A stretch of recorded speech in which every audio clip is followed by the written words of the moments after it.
This video is brought to you by ExpressVPN. More about them at the end of the video.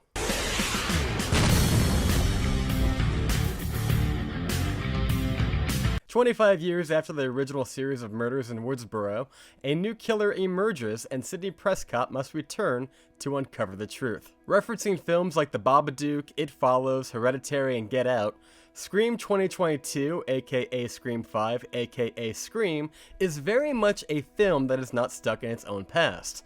The characters are wise to its own game through the use of its own inverse movie franchise, Stab, as well as from the books that have been written by Gale Weathers and Sidney Prescott. There is even a great scene from Jasmine Savoy Brown, who plays Randy's niece, who explains to the audience what the fans today want to see in an IP, to be represented as a requel, in which new faces are introduced within the same established timeline, while original beloved characters are brought in as a way to respect fans of the original. Scream 2022 does exactly that. Handled expertly under the deft hands of Radio Silence, who also directed the sleeper hit Ready or Not, Scream never loses track of its own story and keeps a steady pace, while upping the ante to make the film as violent and hard-hitting as an Ari Aster film. Long gone are the days where the MPAA would limit such graphic violence. Scream has joined the chat in 2022, and it does not pull any punches whatsoever. Noted, never at any point did I get the sense that Scream uses extreme violence just for the sake of it. The emotional core is felt throughout, and every attack against the citizens of Woodsboro is used to propel the characters towards its bloody and super meta third act. It should also be noted that there are certainly amazing surprises and Easter eggs that call back to the original films.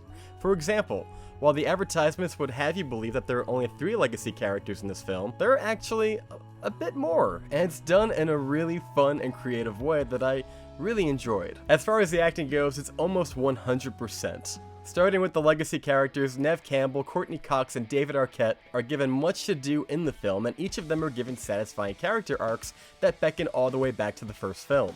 This movie is good. As far as the new additions, Melissa Barrera, who I thought was absolutely fantastic in The Heights, as well as Jack Quaid from The Boys, do a great job making sure that this film is a bona fide horror classic, and not just your typical run-of-the-mill cash grab. However, if I had to pick a fan favorite for this film, it has to go to Jasmine Savoy Brown, who fills in perfectly as the new stand-in for Randy Meeks from the original. For me, the only weak link in the chain has to be Mikey Madison, who, if you saw Once Upon a Time in Hollywood, there's that scene where the Manson family is about to go and infiltrate the Sharon Tate house, and she does this.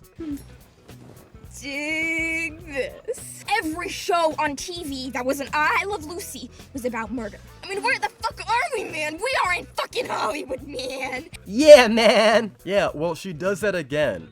Several times. And I found myself waiting for literally anyone to come into the picture and kill her off so I wouldn't have to listen to that anymore. She's like a first-year actress trying to do an impression of a cokehead in the 80s if that cokehead had a nasal congestion issue. I hate it. Yeah. Also, you could argue that Sonia Ben-Ammar isn't much of a game changer in this film either.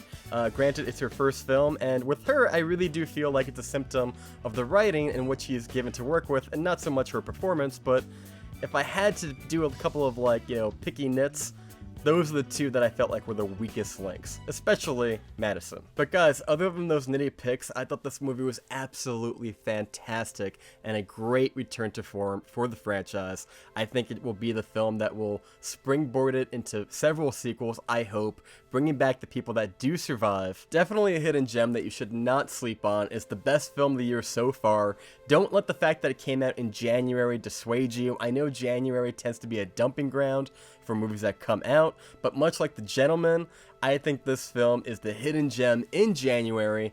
Go support this movie so they make several sequels. The Radio Silence boys did a fantastic job. The legacy cast and the new cast all came together, referencing films from The Babadook to It Follows to everything else that came out in the past 10 to 15 years. It knows exactly what it wants to be, and it hits all of its marks, with a few exceptions from some actors that I mentioned. Oh, and if I guess I had one more nitty pick, is that there is a scene going into the third act where the characters all end up at the old Stu Macher house, and it seems like literally nobody seems to know this? I mean, I don't know. It's a small town, that Woodsboro, and I feel like if 7 people or so were murdered in this house 25 years ago, it would be that town's murder house. So when they do this little reveal where they pan back and they show, oh my god, you're in Stu Macher's house, how do you not know that? But I digress. This is a small nitpick because I'm a giant fan of the original movies. In conclusion, guys, Scream 2022 is a welcome addition that pumps new blood into the franchise in ways that haven't been seen since the original film. The legacy characters are given proper character arcs, the new characters are better than we deserve, the motives and lore that are added to the mythos of the franchise are hip, and the Radio Silence Boys have truly delivered a chapter that would make Wes Craven proud. Do not sleep on Scream. It is definitely a film for the fans, and a bloody, disgusting good time. Until next time, guys, thank you so much for watching. If you like movie reviews just like this, be sure to click that subscribe button, give the video a thumbs up, it really does help a lot. And until next time, I have been John here on Burns Reviews. You just got burned. Thank you so much for watching. Happy New Year, and we will see you next time.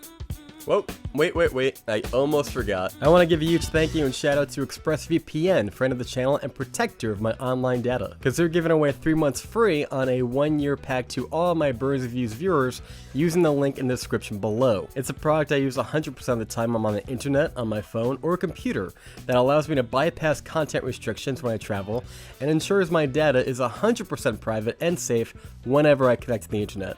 You can take back your internet privacy today by clicking the link in the description below to find out how you can get 3 months absolutely free. You don't want psycho killers hacking your personal information in the middle of the night, do you?